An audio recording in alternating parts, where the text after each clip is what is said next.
demorando para gravar, talvez ele chute alguém da reunião, é só entrar de novo, tá? Que às vezes você, na sua configuração, não autoriza a gravação. Ah, foi. Muito bem, bom dia a todos. Então, nova reunião do GPF, segundo semestre de 2021. Hoje nós vamos discutir um texto publicado na revista Pensar a Prática, chamado Mulheres no Futebol, uma análise midiática pela perspectiva dos estudos culturais. A autora principal é a Andressa, né, que faz parte desse grupo. Era para ela estar aqui falando, né, gente? Assim, seria muito melhor uma mulher apresentando essa pesquisa. Ela, como principal autora e como uma pessoa que faz parte do grupo, seria mais interessante a presença dela aqui, né, explicando o texto para vocês. Deve ter acontecido alguma coisa, alguma impossibilidade, né, eu não consegui contato nem resposta, então faço eu mesmo esse papel. Também sou um dos autores do texto, né, junto com a Maísa e com a Nara. A Maísa e a Nara são amigas pessoais minhas e elas estiveram na banca da Andressa. Então, a Andressa fez iniciação científica com esse tema, e aí a banca da iniciação científica da Andressa foi justamente a Maísa e a Nara, e nós, junto, né, os quatro, escrevemos esse texto, tá? O que esse texto trata? É um texto pela ótica dos estudos culturais, que é o mesmo referencial teórico da semana passada, referencial teórico que a gente usa com bastante frequência aqui no grupo. Não é o único, né? Nós temos outros referenciais, e às vezes a gente tenta trabalhar com referenciais que a gente nem conhece muito bem, né? Mas para dialogar, para aprender. Mas os estudos culturais, realmente, eles são muito importantes para nós. Eu trabalhei com os estudos culturais no mestrado, e os estudos culturais dão base para o currículo cultural, que é o pessoal da USP, né? Que a gente tem né, o grupo GPF da USP, que a gente tem uma parceria, né, uma afinidade teórica e intelectual muito forte. Então, por isso que virou, mexeu, rola algum texto aqui de estudos culturais. Como eu falei na semana passada, mas eu reforço, né, ou retrasada, já me perdi nas datas aí, reforço que é um tema, né, os estudos culturais surgem, né, em meados do século XX na Inglaterra. Então tem ali alguns teóricos que basicamente eles querem como se fosse um pensamento progressista não marxista, né? Então a análise não se dá pela divisão de classe, pela questão do trabalho, da economia, mas é uma análise de como a cultura é uma arena de enfrentamento que gera certas identidades como forma de dizer o que é a norma, deixando de lado, então, outras culturas, outras formas de ser, outras formas de pensar, que são entendidas como a diferença, né? Então, eu posso citar alguns marcadores sociais que são elencados como a identidade. Então, por exemplo, o homem é identidade, o branco, o hétero, o cis, o cristão, o europeu, né? E assim por diante, né? Então, na educação física a gente poderia estender para o habilidoso, para o magro, para o fitness, né? Então é uma série de características que são essencializadas como superiores às demais, a partir do qual as relações sociais se dão. Então não é uma classificação meramente epistemológica, simbólica, mas ela tem repercussões na materialidade, né? Porque a partir do momento que se elenca uma identidade como superior às outras, essa identidade passa a receber destaque, prioridade, facilidade e mais, né, privilégios na sociedade da qual essa cultura se tornou hegemônica, né? E é exatamente isso que a Andressa faz aqui. Ela analisa um site, mas ela vai nos comentários, foi uma sacada bem legal.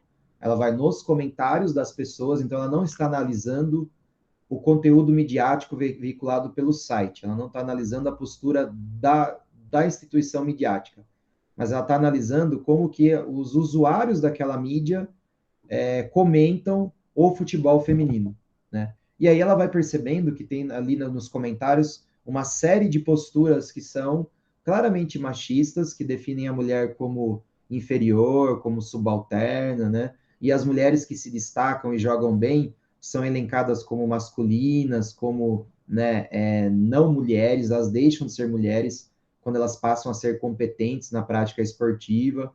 E aí né, a Andressa vai, junto, né, analisando esses textos, trazendo uma série de consequências, né, é, é, que repercutem para as mulheres, né, quando esse contexto está instalado. E olha só, muito bem, Andressa, seja bem-vinda. Bom dia, pessoal. Desculpa o atraso. Me enrolei no trabalho. Imagina, Bom dia. você chegou num momento bom, na verdade. Eu fiz aqui uma exposição bem breve. Eu acho que você poderia assumir a partir de agora, né, e fazer uma exposição, sei lá, de 10, 15 minutos também do seu texto, para sobrar um tempo para a gente ouvir as pessoas. O que você acha, Andressa? Pode ser. Estou abrindo meus slides. Pode ser? Pode ser. Só peço que você não se empolgue em falar 1 hora, porque seria legal ouvir as pessoas também, tá bom? Com certeza. Eu acho que a troca mais legal é saber o que as pessoas entenderam, ficou de dúvida, o que elas acharam, né? Novamente, eu peço desculpas. Eu vou começar a compartilhar a tela, que eu não lembro onde Tem o fica. seu fundo aí, muito bonito aí o seu Eu tava para comentar também. Depois eu mostro para vocês. É linda essa loja. Eu trabalho de sexta-feira numa loja. muito mais estiloso do que minha estante de livros aqui. E é super complicado para mim de sexta-feira, mas o Rubens falou e eu fiquei tão feliz pelo convite. E agradecemos as pessoas. Se vocês ouvirem uns barulhos, é normal, tá bom? Segue o fluxo. Okay. Bom, o tema é Mulheres no Futebol, uma análise midiática pela perspectiva dos estudos culturais. Por que uma perspectiva? Porque sempre é um olhar, ele está linkado com quem está produzindo, quem que leu aquilo, e é focado nesse grupo pequeno, vamos dizer assim, esse grupo em relação global, o mundo, né? Das mulheres que praticam futebol, que são jogadoras, e no caso, jogadoras brasileiras. O principal objetivo, lá no começo, né, eu comecei essa pesquisa, que virou um artigo e tudo mais, iniciação científica, lá no segundo semestre, eu estou no 8º semestre, desculpa, eu nem me apresentei, sou Andressa, do 8º semestre, me formo agora em dezembro, em bacharel, pretendo continuar a licenciatura do ano que vem. E o objetivo inicial, como eu estava dizendo, foi identificar as representações midiáticas, no caso, posteriormente, de identidades de mulheres praticantes de futebol profissional. Então, todas aquelas que jogam bola, etc., elas foram analisadas, as representações midiáticas, e, em particular, sobre os comentários no site esportivo de grande acesso, no caso, a Globo, o esporte da Globo, e quais foram os comentários que surgiam das reportagens dessas mulheres. Bom, antes de qualquer coisa, é interessante pontuar os principais conceitos, que ontem mesmo eu estava vendo numa aula do Evandro, sobre regulamentação cultural das identidades por meio do circuito cultural. Então, o circuito cultural, ele é super complexo e tem vários conceitos dentro dele. E o mais importante de tudo é saber qual é a importância da cultura dentro da nossa sociedade. Qual é a importância que ela tem e qual é o papel que ela impera e como que é importante a gente conhecer ela para poder modificar essa cultura e que é todo esse processo de regulamentação. Outro conceito importante é mulher jogadora de futebol. Então, ela não é um jogador, ela é uma jogadora. Então, você tem a identidade de mulher e que você cria um contraste entre homem e mulher, e a gente vai evidenciar o que é ser mulher, e principalmente o que é ser mulher jogadora de futebol no nosso país, que a gente tem um conceito comum de que o futebol é um esporte muito disseminado. Então, você ser jogadora, você ser mulher nesse espaço que é tão masculino, que é tão de homens, né? Logo mais a gente pode questionar o que é feminino e masculino, que é interessante também, muito importante para a nossa discussão. Como que representa essa mulher jogadora nesse meio de futebol? E o outro conceito interessante, que é importante também, que é a questão de mídia, o que seria a mídia, qual o tipo de mídia que a gente está acessando para essa discussão, que no caso é a jornalística, e dentro de uma mídia, quando a gente fala mídia, tem um conceito de ser eletrônico, online, então são as reportagens e os seus comentários da época da Copa feminina, né, Copa das jogadoras de futebol de 2019. Aqui é uma questão mais metodológica para a gente colocar, né? Como eu já venho dizendo, é a 8ª Copa do Mundo de Futebol Feminino da FIFA, que foi realizada na França, e a pesquisa que foi feita para esse artigo buscavam as palavras Copa do Mundo do Futebol Feminino. Aí agora que vem a parte assim, de maior pulo, né, de maior salto na pesquisa, que conforme foi analisado, segundo os estudos culturais, as principais ofensas que as jogadoras de futebol acessavam eram os apontamentos sobre feminilidade. Então, o que é masculinidade, o que é feminilidade, em relação ao seu corpo. Então, ela tem um corpo masculino. A mulher tem um corpo masculino. O que seria uma mulher com um corpo masculino? É um corpo musculoso? Mas quando a gente para pensar que ela é uma jogadora, então ela tem um corpo masculino. Ela tem um corpo musculoso. Ou será que ela tem só um corpo musculoso e o masculino ele é uma criação? Certo? O mito da fragilidade e da maternidade, onde as mulheres não poderiam estar praticando, porque elas têm esse dever, essa missão de gerar novas vidas, então iria atrapalhar esse processo, mas não se põe em questão se ela quer ou não ter isso, e se não é possível fazer as duas coisas ao mesmo tempo. E principalmente também o ataque em relação à orientação sexual. Então, toda jogadora, ela é de uma determinada orientação sexual, e isso é um preconceito que vai além da questão do corpo e do papel dela na sociedade, mas é uma questão sexual, de orientação sexual, e que convenhamos em dizer que não tem uma coisa nada a ver com a outra, o desempenho dela em jogar com a orientação sexual dela, né? Que fique isso bem claro. Aqui, um pouco mais dizendo que eu fui... aqui são os comentários. Então, por exemplo, para ser bem breve, de 23 convocadas, só uma quer ter filho. Se depender das jogadoras, a gente entra em extinção. Então, vocês podem refletir sobre isso. Aqui, sobre orientação sexual. Importante, sim, a fruta que ela deveria gostar. Foi o que Deus criou. Então, a gente vê uma presença cristã, né? Nunca ganharão nada. Então, tem essa ligação muito forte de o desempenho dela no jogo com a orientação dela sexual.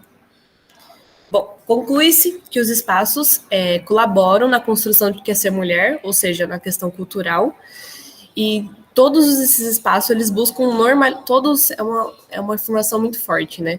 Mas em grande parte desses espaços buscam normalizar o ideal desejado e confrontar essas conquistas e visibilidade uma grande aceitação das mulheres praticantes de futebol. Deixa eu parar de compartilhar. Passou de 10 minutos? Não, foi até menos. Foi ótimo. Beleza. Poderia até falar um pouquinho mais. Mas agora a gente dialogando, né, as pessoas podem fazer perguntas e dar a oportunidade de você falar um pouquinho mais. Eu antes das pessoas falarem, né, eu não me aguento, eu queria, né, agradecer novamente a Andressa, esse trabalho foi bem legal. Ela fez durante todo o período da faculdade, né? Deu uma pausa para respirar, porque às vezes enjoou um pouquinho do tema, e aí foi lá, voltou, terminou, publicou numa revista com qualis bacana.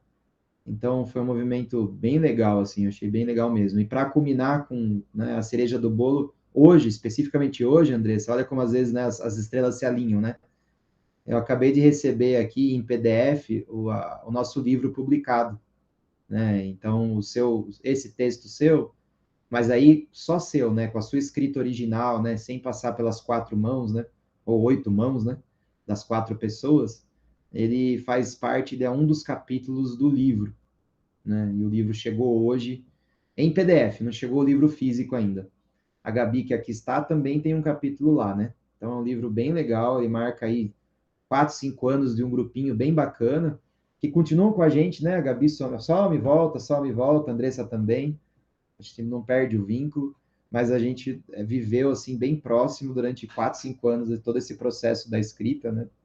E hoje o livro chegou. Assim que chegar o livro físico, eu envio para vocês também a cópia de cada uma, tá, Andressa? Então, parabéns e obrigado novamente, viu, Andressa? E passemos aos colegas, né?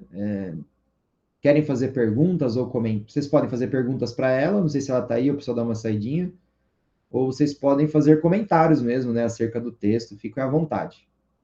Quem quer comentar?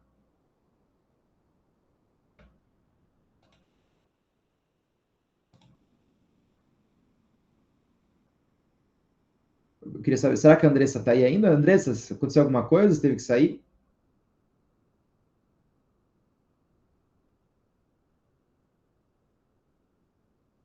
Tô aqui, só fui encostar a porta. Tava vendo muito vento. Ah, tá bom. Mas, professor, eu tô muito feliz, sabe? E é engraçado como a gente se apega com as coisas, né? E quando você fala que a gente teve todo esse processo e o texto que foi para publicação no livro, que chegou PDF hoje, né? Você estava falando, é um texto que eu já não gosto mais, assim, né? Ele tá cheio de errinhos e coisinhas que dava para melhorar. Então é engraçado como a gente sempre pode melhorar, né? É exatamente isso. É legal o registro dele lá para você poder olhar o quanto você progrediu, mas é exatamente isso. Quando eu olho os primeiros textos que eu publiquei, eu falo assim, nossa, né? Eu não gosto mais do que eu escrevi aqui, né? Mas tudo bem, porque é o processo, daí você tem que ressignificar. É igual quando você olha assim uma roupa que você usou que você tinha 12 anos, e fala, nossa, mano, por que que eu fiz isso, sabe? Eu como adolescente, eu tinha costume de ir lá com umas correntes de roqueira, assim, um negócio mó tonto, né? Eu olho assim e falo, nossa, que roupa é essa? Mas faz parte, com texto é a mesma coisa, né? Mas tem que olhar para trás com carinho e com orgulho pela caminhada que foi, né? Bom, vamos lá. Professor, Oi, pode falar, Jéssica, vai lá. tive uma experiência essa semana em relação a esse tema, né? Tava tendo o jogo da seleção brasileira, né? Essa semana, acho que, não sei, foi dia 20 o jogo, né? E eu tava levando meu gato na veterinária e tava passando o jogo, né? E aí tinha um homem do meu lado e ele tava fazendo comentários, assim, super horrorosos, assim, sabe? Coisas, assim, bem baixas mesmo em relação às mulheres. Aí na hora me deu um ódio, assim, uma raiva, mas aí eu comecei a pensar na escola, como que era lá na minha escola, né? As meninas jogavam queimada, os meninos jogavam futebol. Então isso é uma coisa que está enraizada lá no início, né? E às vezes as pessoas fazem esses comentários, como ela colocou no trabalho. Eu só não entendi uma coisa. Os comentários foram que do trabalho é da mídia, no caso, comentários da mídia. Sim, pessoas anônimas que a gente coloca no texto, mas são pessoas, né, que lá São tem o nome pessoas da delas. mídia. Sim. Então, se você entrar no site, nas reportagens e nos comentários, vai estar o nome da pessoa lá, tudo certinho. A gente põe anônimo por uma Entendi. questão de ética, mas tem lá, Entendi. a pessoa comentou isso. E assim, é uma questão que está na nossa mão, né, de mudar isso dentro da escola, né? Não é uma tarefa fácil porque está muito enraizado, né, tirar isso e porque, claro, né, que a gente sabe que o Brasil não valoriza o futebol feminino, mas a gente pode valorizar isso dentro lá no iniciozinho, né, e mudar essa história. É só um Jéssica, comentário mesmo. mas é muito legal o seu comentário, porque é exatamente isso. O currículo cultural da educação física surge em 2006, começa em 2004 com um grupo de professores e publica a sua primeira obra em 2006, então já faz aí 15 anos, que tem um grupo de professores que agora já é grande, que já tem muita coisa publicada, que ele detectou a mesma coisa que você, Jéssica. Peraí, essa cultura, ela é machista, homofóbica, misógina, etc., porque é ensinado para as crianças assim na escola, né? Então, esse texto da Andressa, ele não é escolar, mas ele dá subsídios para pensar uma atuação em educação física. Ele dá subsídios para mostrar, aí, ó, olha a consequência da escola aí, ó. Claro que tem muitas famílias, muitas crianças que aprendem certos preconceitos na própria família, né? Mas a escola reforça eles, né? A escola, quando não faz nada para mudar, né? Quando ela não reforça, ela não coloca nenhum trabalho docente ali para desconstruir os preconceitos. Então, a sua sacada, ela é muito boa mesmo. Eu acho que é isso que se discute nesse governo, né? Porque o governo fala que não quer que eu fale sobre esse assunto na escola.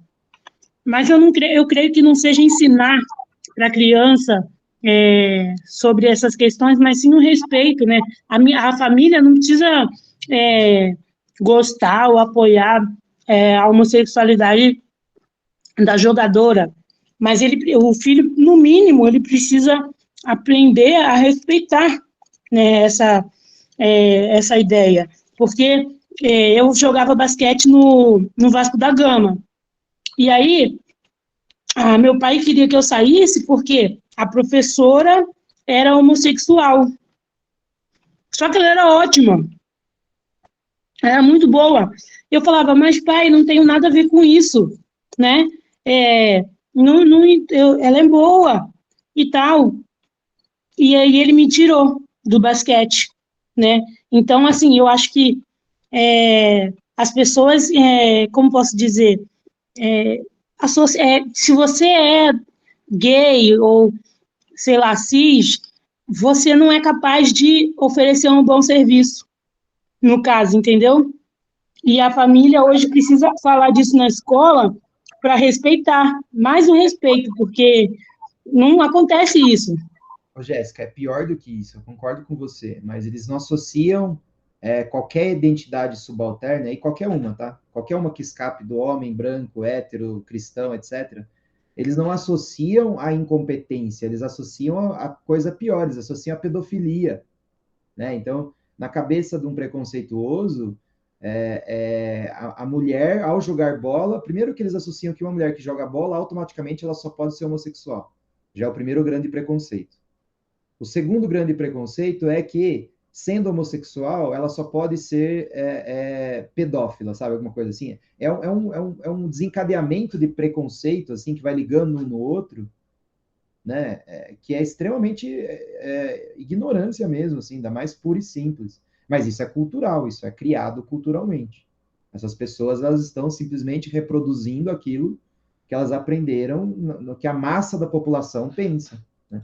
Daí o nosso papel enquanto professor e pesquisador de produzir a desconstrução. O que esse artigo da Andressa faz é desconstruir. Ele vai mostrando, né, que a mulher pode ser o jeito que ela quiser, que não existe um tipo feminino essencial de ser mulher, né? Que a mulher pode ser muitas coisas, inclusive jogadora de futebol, inclusive o que ela bem entender, né? Então, o que a Andressa faz no artigo, não sei se todos vocês tiveram a oportunidade de ler, é ir desconstruindo os argumentos dos comentários, né? Mostrando o quanto eles são preconceituosos, rasos, né? Enfim, carregados de ódio, muitas vezes, ou de ignorância, né? Passo a palavra aí, falei demais. Posso? Hoje, desculpa. Não, pode falar, pode completar. Eu ia falar de outro assunto, mas pode completar. Não, acho que o professor Evandro, ele falou ontem que os narradores, né, os comentaristas, eles não estudam, eles não entendem nada do que eles estão falando ali, e ele criticou alguns, né, nominalmente, e é justamente isso, a pessoa não estuda e vai comentar uma coisa que ela não teve vivência, que ela não... E aí fala besteira, né? Então é só outro comentário também. Luiz? Primeiro, Andressa, obrigado por compartilhar o seu trabalho aqui. Eu li o artigo também. Algumas coisas que me fizeram pensar principalmente eu acho que aquela seção, acho que na página 11, a citação do masculinizadas, que é a questão de feminino e masculino que você estava falando, e que logo vem a famosa frase da Simone de Beauvoir, que é ninguém nasce mulher, torna-se, né? Que para mim isso quer dizer que no sentido de que a mulher ela não se nasce, né? Ela não, você nasce com a marca da mulher, mas você se torna mulher na sociedade, que é você se tornar frágil, se tornar mãe, ser materna, que é tudo o que você traz no texto, pelo menos na minha interpretação, que coloca esses comportamentos estruturais de como a mulher deve se portar, de como ela deve ser dominada pelo macho na sociedade. E isso eu achei bem interessante e me liga um pouco com uma questão desse corpo masculino quando a gente pensa na ginástica, por exemplo. Na ginástica, as meninas também têm esse corpo forte, só que lá na ginástica, elas vêm com o rosto um grande pedido de desculpa, né? Tipo, estou maquiada, estou com um laço no cabelo, estou com uma roupa cheia de brilhos, então eu tenho esse corpo, mas desculpa, tá aqui a minha desculpa, eu continuo sendo feminina. Roupas curtas. Eu tenho corpo musculoso, mas eu sou feminina. É quase tipo, não me coloque nessa, não, é um pedido de desculpa que eu vejo, né? E que no futebol não acontece, né? Então, acontece esse tipo de comentário. Mas achei muito legal e eu acho que é também interessante o que você faz no texto, que é não só falar o que está sendo dito, mas explicar por que aquele discurso acontece. Não só por que essa pessoa está dizendo isso, mas por que ela diz, por que é permitido ser dito isso ainda hoje.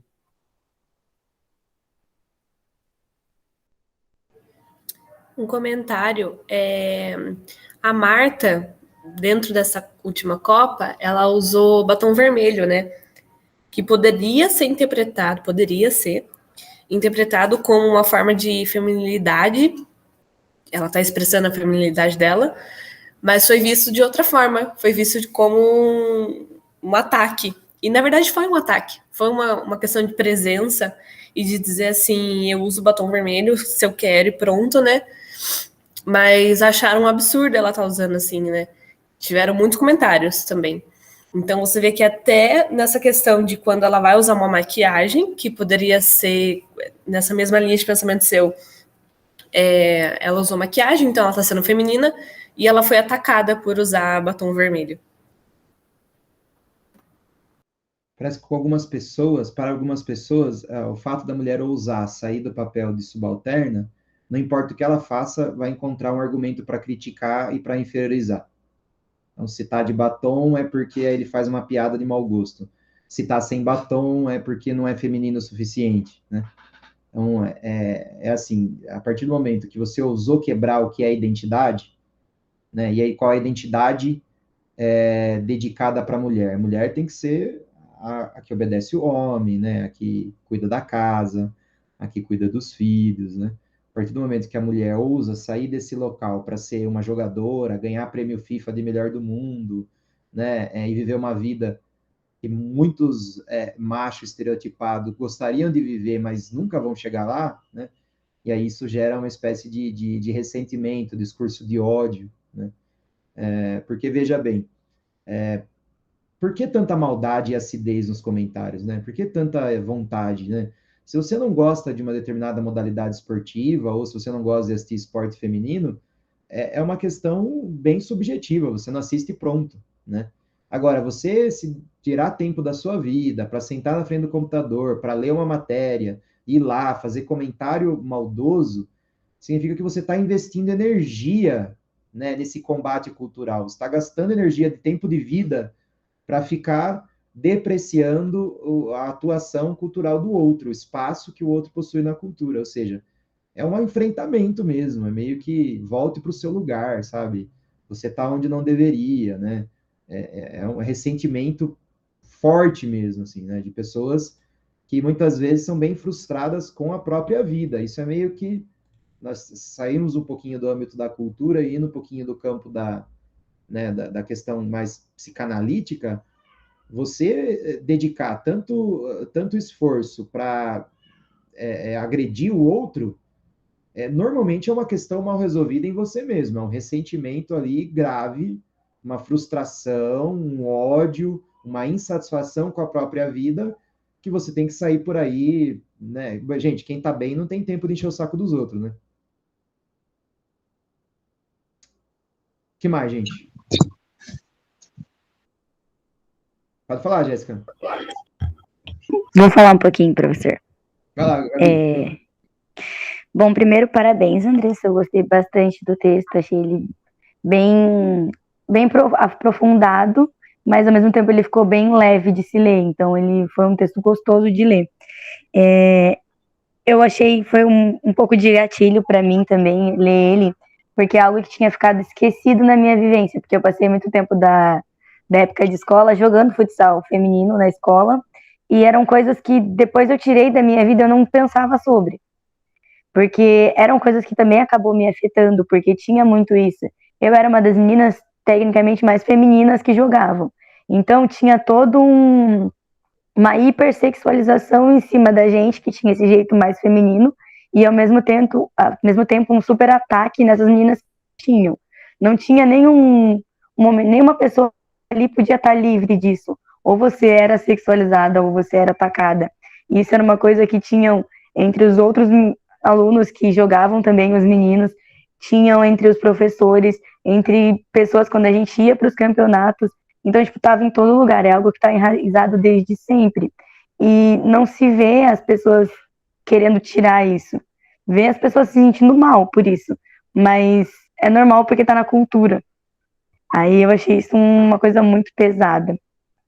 Também pensei desse lado da masculinização do corpo, onde tem outros esportes, outras coisas que simplesmente têm assim, um corpo mais forte, como o Luiz falou, a questão da ginástica, mas é sempre aquilo, é um corpo mais bonito, mais respeitado, porque não é só um corpo forte, mas é um corpo forte com traços, com roupas, com elementos que deixem ele mais visivelmente feminino. Mas também o que é ser um corpo feminino? Não tem como você definir. É o que a sociedade está querendo dizer que é algo feminino. E isso também é o contrário, porque a gente também tem muitas coisas que tem meninos que não fazem porque é algo que é para menina. Esses dias atrás eu até tive um problema não, né? Uma situação que aconteceu. Eu tenho uma das minhas chefes tem um filho e eu dou aula infantil de balé e as primeiras aulas são mais de movimento, ritmo e tudo mais. E aí ele estava fazendo aula junto com uma outra menina que tem 3 anos e ele tem 2.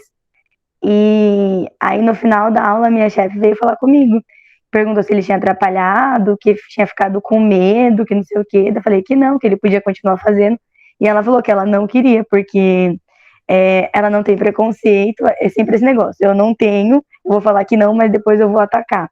Eu não tenho preconceito, mas eu não quero isso pro meu filho, que não sei o quê. Aí eu perguntei, mas ele só tá fazendo aula de movimento, aula de dança. Ela, mas é porque você sabe, né? Eu tenho um amigo que ele cresceu fazendo aula porque a mãe dele é. E ele é muito. Na hora que ela foi falar muito, eu falei, sei lá, até eu fiquei um pouco surpresa com a forma que ela falava. Não, porque hoje em dia ele é muito gay. Eu falei, nossa, mas como ser muito gay ou pouco gay, né? O que isso define? O que o fato de você crescer fazendo uma modalidade vai definir a sua sexualidade? Eu acho que é isso.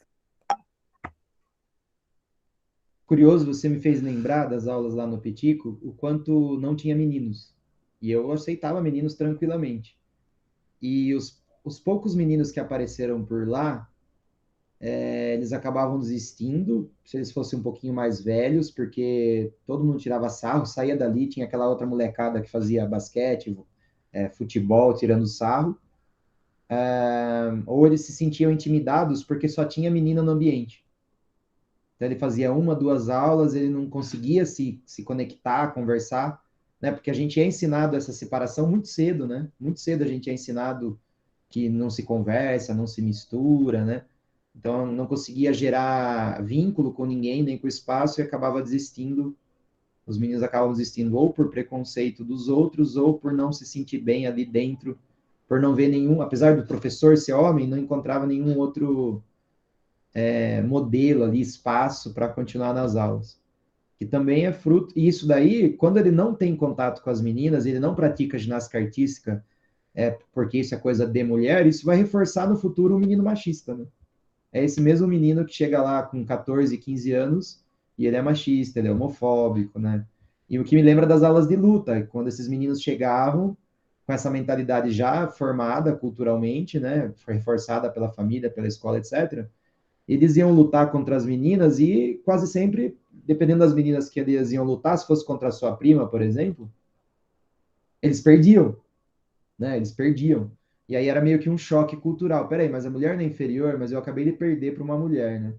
Então tem aquele sentimento de, peraí, o que está acontecendo, né? Dava uma tela azul, assim, nos meninos, né? Mas por quê? Porque aquilo foi ensinado, né? Então, ali naquele espaço da aula, ele aprendeu que talvez, na média, os homens possuam mais força, mas que não significa que todas as mulheres são mais fracas que todos os homens, né? Ele vai apanhar para muita menina, assim.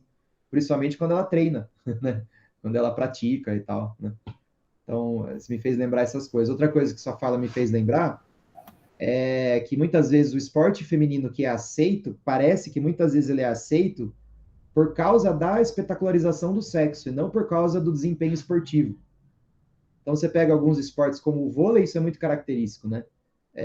Tem que ser o shortinho agarrado, sabe? Tem que ser, porque se não tiver ali a figura do corpo feminino, parece que não vai atrair público. Como se aquilo fosse, tipo, quase que um grande show de stripper ali, sabe?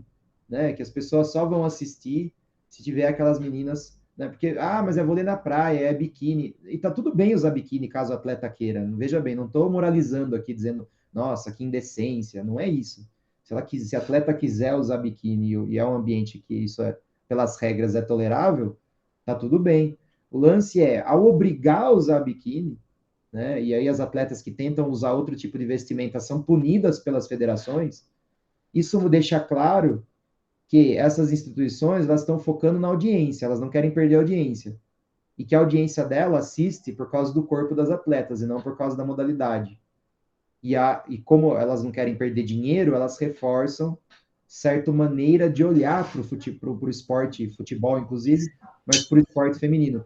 Por isso que o vôlei é muito mais aceito que o futebol, porque no futebol a gente vê muito menos essa hipersexualização das mulheres, né? Nos Estados Unidos, por exemplo, eles criaram uma modalidade de futebol americano que as meninas disputam de biquíni, mas assim, micro biquíni. Porque se elas usassem. E os homens parece que vão para a guerra, assim, de tanta roupa, de tanta proteção. Então, qual que é a lógica ali? A lógica é que você só vai sentar na televisão para assistir se tiver um monte de bunda aparecendo, senão não. Né? E isso é. Professor, Pode falar, Jéssica. essa questão da vestimenta não tem a ver com desempenho, assim, para eles obrigarem elas usarem tal vestimenta. Eu achei que isso era baseado na ciência, assim, usar roupa tal vai te dar uma desenvoltura X, né? O corredor, por exemplo, que desenvolve roupas leves, né? Eu pensei que era assim que se fazia a escolha dos uniformes, das roupas. Em algumas modalidades, sim, Jéssica. Você pode falar que para os nadadores tem se desenvolvido, né, a vestimenta lá de natação para acelerar, e algumas modalidades tem. Mas qual a explicação para o vôlei de praia, que talvez seja o exemplo mais característico aqui? Os homens disputam de short e regata, as mulheres Eles não estão obrigatoriamente. de sunguinha também. Como é que foi, Luiz? Não entendi. Porque eles não estão de sunguinha também. É Exato. uma Os questão. caras estão de sunga e sem camisa, né? Eles podem, então, sem camisa e sunga. Se é para reproduzir os padrões de praia, então o cara vai ter que jogar de sunga cavada ainda, né? Mas não, daí não dá, porque daí você está transformando o homem numa mercadoria, assim como faz com a mulher. Então aí é ofender a masculinidade da pessoa, entendeu? Não, eu sou homem, né? Eu sou macho, né? Então é essa lógica por trás, né, Jéssica? E você vai encontrar essa lógica em muitos esportes, Jéssica. Por exemplo, na ginástica artística não tem porquê aquele maiô da ginástica artística ser tão cavado. Incomoda as atletas. Tá aqui uma praticante aí, ela fez durante muito tempo. as atletas mulheres que querem usar uma calça comprida, agarrada, que não vai prejudicar em nada o desempenho. Pelo contrário, se não vai ficar ali escorregando para o lado, para o outro, ele vai ficar até mais confortável. Elas são proibidas. Muitas estão usando agora como forma de protesto. Elas estão colocando calça ao invés de colocar aquela roupa da ginástica. Mas elas estão tentando proibir, eles estão tentando coibir esse movimento. Então não é ciência, é machismo. É isso Bem que idiota. Que mais, gente? Outro ponto que você falando, eu acabei pensando aqui, é a questão de a gente tem toda essa ideia de não é para homem, não é para mulher, e aí quem pratica tem sempre o lado da homossexualidade, que sempre vai levado para a sexualidade das pessoas, e que acaba trazendo também um certo conforto para essas pessoas. Porque, por exemplo, como você disse, na ginástica, os meninos que eles tinham mais essa característica de ser hétero e tudo mais, que tinham mais. Não se importavam com a sexualidade, mas não tinham esse lado mais feminino, eles saíam. E alguns que continuaram, por exemplo, o Gui, que ficou por muito tempo fazendo comigo, ele era, mas não era porque ele era que ele estava ali. Mas o fato dele ser fez ele se sentir bem ali também. Porque tem essa criação. Então, acaba sendo um refúgio, assim como tem várias mulheres que são homossexuais dentro do futebol feminino, mas não que isso seja uma regra, mas é um ambiente que ela consegue se sentir mais livre, porque independente do que ela seja ou não, ela já tem um pré-julgamento. Então, ela pode ser ela mesma ali dentro. É muito legal o que você está falando, porque realmente vai criando rede de solidariedade. Então, você vai criando espaços onde minimamente os iguais podem se proteger do conflito. Então, por exemplo, o vôlei é muito conhecido como é um esporte que atrai bastante homem homossexual. E olha lá também, porque você vai olhar o alto nível, só o Douglas era homossexual assumido, pelo menos. Então, até no vôlei, o preconceito é alto. Quem chega no campeonato, lá na seleção brasileira, sofrem uma série de censuras aí. Mas, assim, em outros espaços não profissionais, o vôlei é conhecido como um esporte, né? Porque culturalmente foi criando esse espaço seguro. Assim como o futebol foi criando um espaço não tão seguro assim, mas pelo menos um espaço um pouquinho mais confortável, onde as pessoas possam ser quem elas são. Mas isso é absolutamente cultural, porque, por exemplo, a Rússia, que é um país muito mais homofóbico que o Brasil, por incrível que isso pareça, né? Lá tem até leis contra a homossexualidade.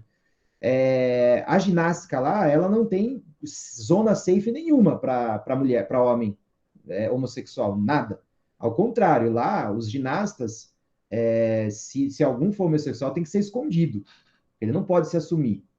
Então, a ginástica lá, como eles valorizam muito medalha olímpica, né, ser o primeiro no quadro de medalhas, lá não tem essa cultura de que a ginástica é para... Como o balé, por exemplo, né? Como lá é uma tradição do balé muito forte, lá também não tem essa cultura de que o bailarino necessariamente é alguém feminilizado, né? Que passa por esse processo do que supostamente seria um ideário feminino.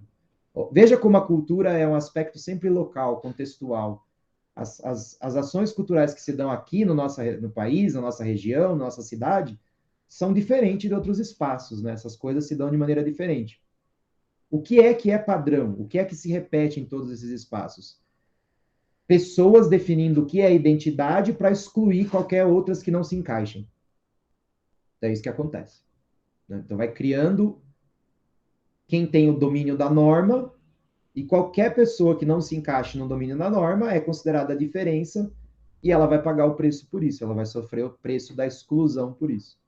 Às vezes, até dentro de grupo marginalizado, você cria certos valores que vão excluindo quem não se encaixa. Eu lembro muito da fala do Vini, que foi um aluno também, infelizmente ele abandonou a faculdade, não se formou, mas ele falava, professor, é muito difícil ser gay, porque até nos meus amigos eles querem criar o que é ser gay, eles querem criar regras sobre o que é ser gay. Às vezes eu quero fazer coisas que não se encaixam no que eles acham que é ser gay, e eu tenho que ficar me justificando perante os meus amigos.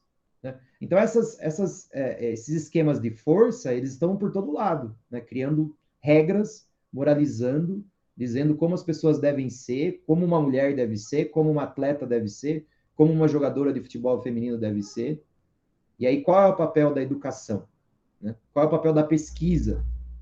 A pesquisa revela essas artificialidades opressoras e injustas, e uma vez que a pesquisa revelou, desconstruiu, a educação vem para mostrar para as pessoas, tá vendo? Você não precisa seguir normas que outras pessoas impuseram. Você não precisa viver a sua vida de acordo com o código moral de outra pessoa. Você pode construir os seus valores, o seu caminho, as suas preferências, os seus desejos, as suas vontades. Você pode construir esse espaço, né? Que nem sempre é fácil. Será que é fácil para uma mulher ser jogadora de futebol no Brasil? Penso eu que não, né? Mas é necessário, né, gente? Porque se não lutar, se você não brigar pelo seu espaço, o preço a se pagar é você sucumbir perante a vontade dos outros, né? Viver a sua vida de acordo com o que os outros pensam como ela deve ser. Bom, nosso tempo está bem no fim. Alguém quer falar as palavras finais, encaminhando para o final? Algum comentário final? Eu quero agradecer, professor. Eu já tenho que ir embora também, mas muito obrigada e até a próxima vez. Nós que agradecemos, Andressa. Quando puder aparecer, venha novamente, tá bom? Obrigado, pessoal. Jéssica? Muito bom o tema. Muito bom o tema de hoje. E é isso aí. Sempre bom aprender. Tchau, tchau. Até mais. Luiz, Gabi, alguma coisa? Não. Eu queria fazer uma pergunta, na verdade, sobre o Congresso, que eu acabei não falando com você na quarta-feira. Tranquilo, eu vou encerrar a gravação aqui, daí eu já te respondo, tá bom? Tá.